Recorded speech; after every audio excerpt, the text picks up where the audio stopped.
கொட்டாங்கச்சியில் ஜிலேபி ஊற்றுறது எப்படி அப்படின்னு.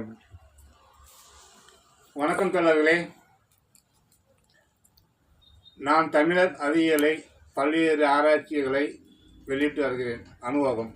இன்றைக்கு வடமாநிலத்தவர்களின் சுவையான ஜிலேபி தயாரிப்பது, அதற்கு தேவையான எண்ணெய், மைதா,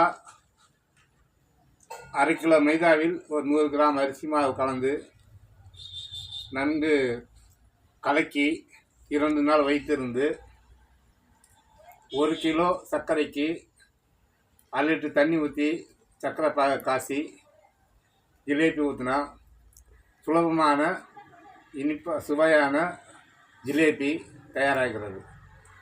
முன்னோர்கள் நம்ம தமிழர்கள் வெல்லம், அரிசி, சர்க்கரை ஊற வச்சு சுவையான தின்பண்டம் தயாரிப்பார்கள்.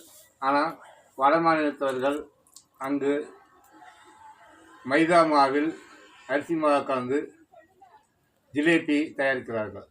ஜிலேபி பார்ப்பதற்கு கண்ணுக்கு அழகாக தெரியும், சாப்பிடுவதற்கு சுவையாகவும் இருக்கும். இதனை நான் கொட்டாங்கச்சியில் செய்கிறேன். அதுதான் எனக்கு விசேஷம். நமக்கு கொட்டாங்கச்சியிலே போதும்.